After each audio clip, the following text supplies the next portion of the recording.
बच्चों, आज हम हिंदी की कक्षा 7 की पुस्तक के पाठ 6 अपूर्व अनुभव नामक जापानी लेख का अध्ययन करेंगे, जिसकी लेखिका का नाम है तेत्सुको कुरियानागी। तो अब हम पाठ के परिचय के बारे में जानेंगे। तो देखिए, प्रसिद्ध जापानी लेखिका तेत्सुको कुरियानागी के अनुभव पर आधारित इस संस्मरण में यासुकी चान नाम के उस बच्चे के बारे में बताया गया है जिसे पोलियो है, फिर भी वह पेड़ पर चढ़ने की इच्छा रखता है। उसकी इस इच्छा को पूरा करने में उससे भी कम उम्र की लड़की तोतो चान उसकी मदद करती है। तो आइए यासुकी चान और तोतो चान के इस अपूर्व अनुभव को पढ़ते हैं और इन दोनों बच्चों की बहादुरी से प्रेरणा लेकर उनको सलाम करते हैं। इस संस्मरण का हिंदी अनुवाद याज्ञिक कुशवाहा ने किया है।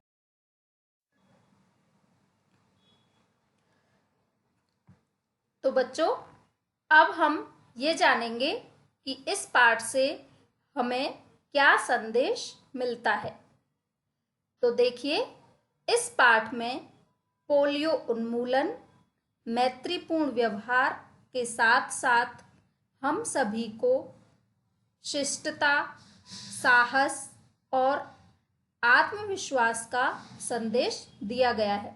यानी कि हमें अपने जीवन में कभी भी निराश नहीं होना चाहिए और आत्मविश्वास के साथ सभी परिस्थितियों का सामना करना।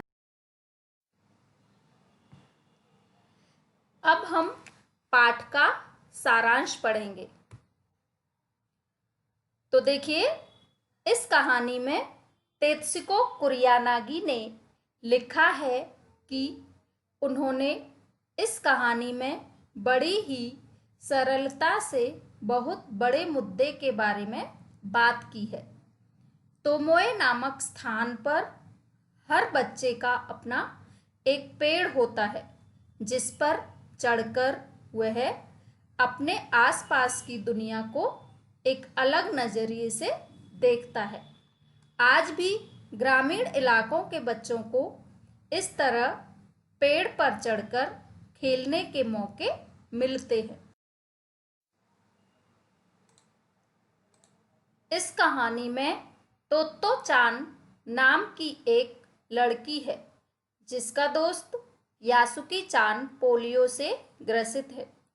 पोलियो से ग्रसित होने के कारण यासुकी चान ठीक से चल फिर नहीं पाता है, लेकिन तोतो चान को लगता है कि यासुकी चान को भी पेड़ पर चढ़कर उस सुख को महसूस करना चाहिए जिस बच्चे के लिए चलना फिरना भी कठिन हो। उसके लिए पेड़ पर चढ़ने के बारे में सोचना भी कठिन है। लेकिन तोतो चान एक तिपाई सीढ़ी लाती है और यासुकी चान की हर संभव मदद करती है ताकि वह पेड़ पर चढ़ सके। काफ़ी मेहनत के बाद आखिर में यासुकी चान पेड़ पर चढ़ने में सफल हो जाता है। पेड़ पर चढ़ने के बाद दोनों काफ़ी देर तक इधर उधर की बातें करते रहे। यासुकी चान पेड़ पर चढ़कर बहुत खुश था, क्योंकि उसके लिए पेड़ पर चढ़ने का यह पहला और आखिरी अवसर था।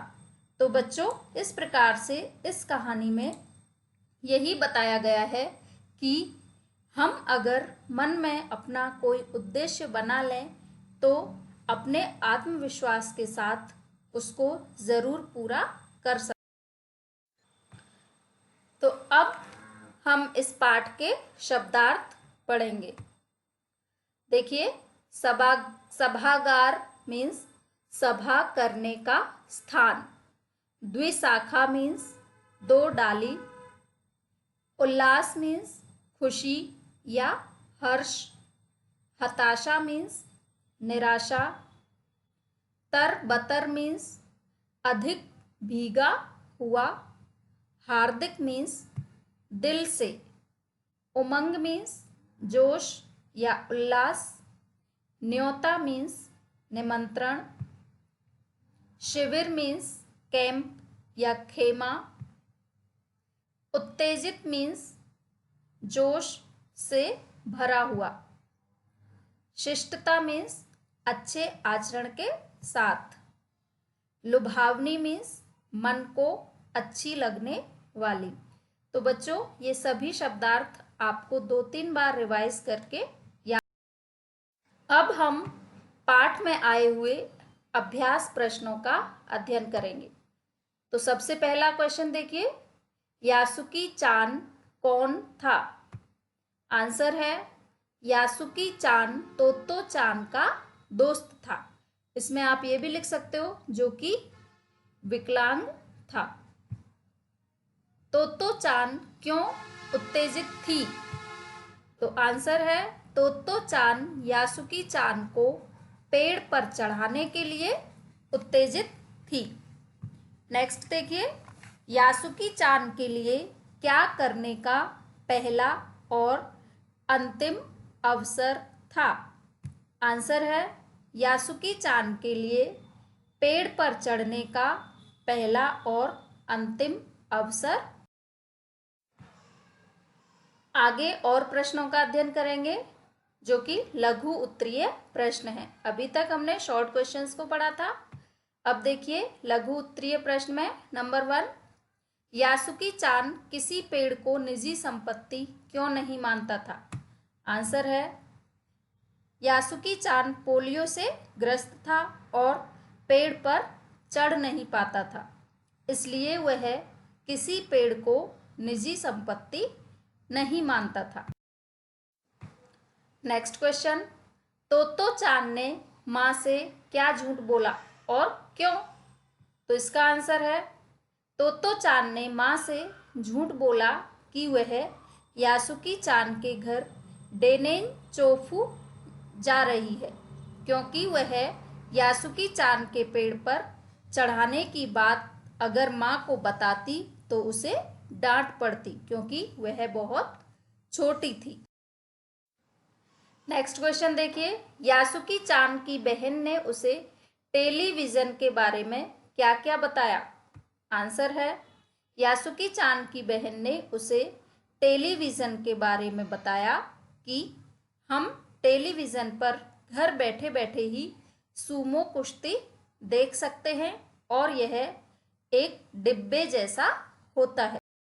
देखिए, और अभ्यास प्रश्नों में दीर्घ उत्तरीय प्रश्नों को पढ़ेंगे। तो क्वेश्चन नंबर 1 है, तोतो चान का पेड़ कहाँ और कैसा था? वह पेड़ पर चढ़कर क्या क्या करती थी? तो आंसर है, तोतो चान का पेड़ मैदान के बाहरी हिस्से में कुहोन बुत्सु जाने वाली सड़क के पास था। वह अक्सर खाने की छुट्टी के समय या विद्यालय के बाद पेड़ पर चढ़ती थी। वहां से वह सामने दूर तक ऊपर आकाश को या नीचे सड़क पर चलते लोगों को देखा करती थी। दोनों बच्चों द्वारा किए गए प्रयास को अपने शब्दों में लिखिए।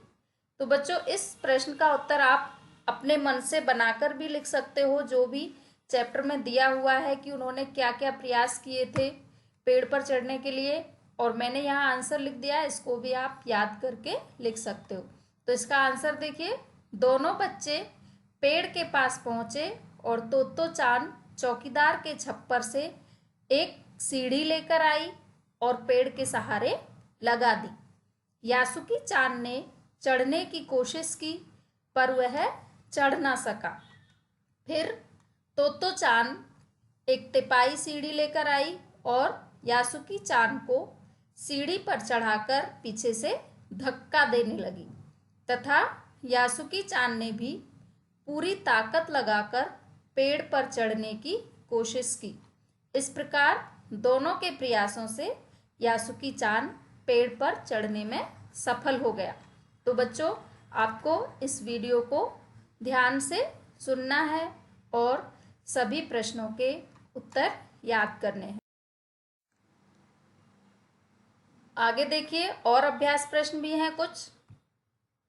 निम्नलिखित वाक्य किसने किससे कहे, लिखिए।